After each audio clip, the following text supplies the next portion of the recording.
So students, in the previous video, in the last video, we have discussed resistance depends upon four factors: length, area of cross section, temperature and the nature of material. Now if we say R is equal to ml Ne square into tau into A, what is this factor? This factor is called as resistivity. What is resistivity? M divided by Ne square into tau.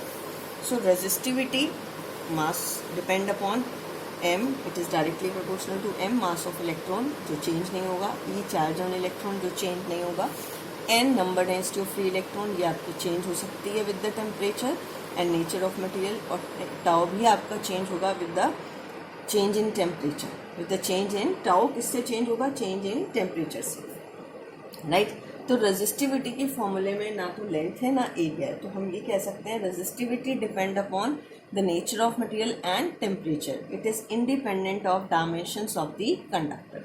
Student, now we have to explain effect of temperature on resistance और resistivity of the material.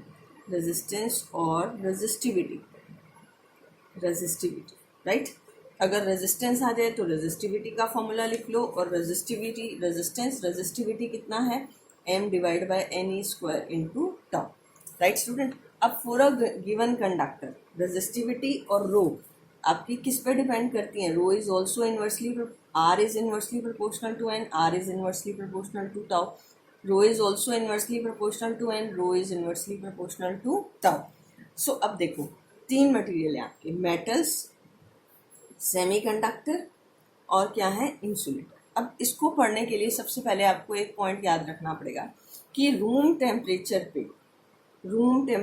पे इसमें कितने free electrons है. इसमें क्या है? All the electrons are free. तो n आपकी number density of free electron क्या है? यहाँ मैक्सिमम. यहाँ रूम टेम्परेचर पे few of the electrons are free, और यहाँ पर क्या है? No electrons are free. अब हमने क्या किया? टेम्परेचर बढ़ाया तीनों मटेरियल में हमने क्या किया? टेम्परेचर इंक्रीज करने से, क्योंकि इसमें कोई इलेक्ट्रॉन, सारे के सारे इलेक्ट्रॉन्स रूम टेम्परेचर पे फ्री थे, तो टेम्परेचर बढ़ाया तो n क्या रहा? कांस्टेंट, क्योंकि ऑलरेडी सारे इलेक्ट्रॉन्स फ्री हैं.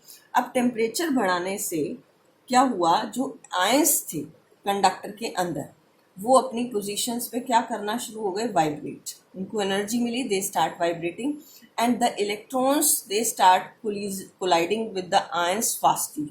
इलेक्ट्रॉन्स और आयंस के बीच की कोलिजन्स क्या हो गई? फास्ट होने से उसका रिलैक्सेशन टाइम क्या हो गया बेटे? डिक्रीज. तो टेम्परेचर इंक्रीज हुआ तो टाउ क्या हो गया? डिक्रीज. अभी हमने पढ़ा कि रेजिस्टिविटी और रेजिस्टेंस इनवर्सली प्रोपोर्शनल किसकी है? टाउ के. अगर टाउ डिक्रीज हुआ तो रेजिस्टेंस क्या हो जाएगा? इंक्रीज, और you can say that resistivity also increases, right? अब ये क्लियर हुआ. तो मेटल्स के केस में टेम्परेचर इंक्रीज करने पे रेजिस्टेंस और रेजिस्टिविटी क्या होते हैं? इंक्रीज.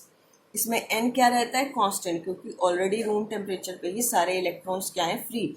तो एक ही फैक्टर है, टेम्परेचर इंक्रीज होने पर टाउ क्या हो रहा है? डिक्रीज, क्योंकि आयंस को एनर्जी मिल जाती है और ions start vibrating about their mean position, और इलेक्ट्रॉन्स की कोलिजन्स आयन के साथ क्या हो जाएंगी? फास्ट, और रिलैक्सेशन टाइम क्या होगा? डिक्रीज, और रेजिस्टेंस क्या होगा? इंक्रीज.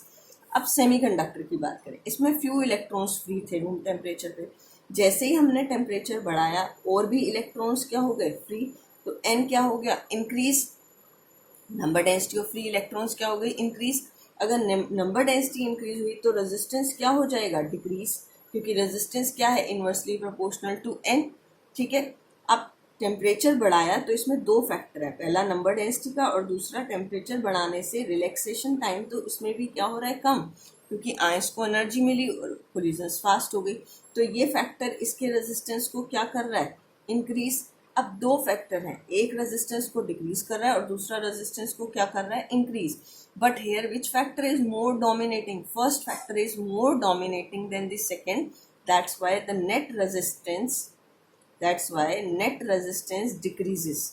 तो सेमीकंडक्टर में टेम्परेचर इंक्रीज होने पर रेजिस्टेंस क्या होती है? डिक्रीज. तो रेजिस्टिविटी भी क्या होगी? डिक्रीज. अब इंसुलेटर में तो नंबर ऑफ इलेक्ट्रॉन्स है ही नहीं फ्री रूम टेम्परेचर पे, तो जैसे ही टेम्परेचर आपने इंक्रीज किया तो एन इंक्रीज हुए, रेजिस्टेंस क्या हुआ, डिक्रीज। फर्स्ट फैक्टर एन का देखा, सेकेंड फैक्टर हमने कहा टेम्परेचर बढ़ाया तो टाउ क्या हुआ, डिक्रीज, अगेन सेम, तो रेजिस्टेंस क्या हो गया, इंक्रीज। बट इसमें भी कौन सा फैक्टर ज़्यादा डोमिनेट करता है, फर्स्ट फैक्टर। तो फर्स्ट फैक्टर अगर ज़्यादा डोमिनेट कर रहा है तो नेट रेजिस्टेंस क्या होगा, नेट रेजिस्टेंस क्या होगा, डिक्रीज, और रेजिस्टिविटी क्या होगी, decrease. Right student, now I think this is very important concept, so make this concept clear through reading the notes or through books, whatever you have. So now the variation of resistance or resistivity like copper with temperature, ये आपको graphs बहुत important है। Variation of resistivity of conductor or metal, of conductor or metal, इसमें हमने metal लिए copper की with temperature. तो अभी हमने पढ़ा कि टेम्परेचर इंक्रीज करने से मेटल में रेजिस्टेंस और रेजिस्टिविटी क्या हो रही है, इंक्रीज। तो रेजिस्टिविटी क्या हो रही है आपकी टेम्परेचर के साथ, इंक्रीज। तो graph like in this way है, ये आपको डायरेक्टली लर्न करना है। और इंसुलेटर और सेमीकंडक्टर दोनों में ही क्या हो रहा है, इंसुलेटर और semiconductor, in both of these the resistivity decreases with the temperature, ये रेजिस्टिविटी है, और ये एक्सपोनेंशियल डिक्रीज होता है। कैसा डिक्रीज होता है, एक्सपोनेंशियल। और अगर हम ले लें एलॉय, दोनों इंसुलेटर और सेमीकंडक्टर दोनों के लिए ग्राफ सेम होगा। Alloy is mixture of metal है, इसका graph resistivity with temperature plot करें तो ये आपका स्ट्रेट लाइन होता है, and there will be small change in its resistivity with the increase in temperature. So student, you have to learn these graphs. These are very important, and the concept that we have studied regarding this metal, semiconductor and insulator, it is also very important. Thank you. Have a nice day.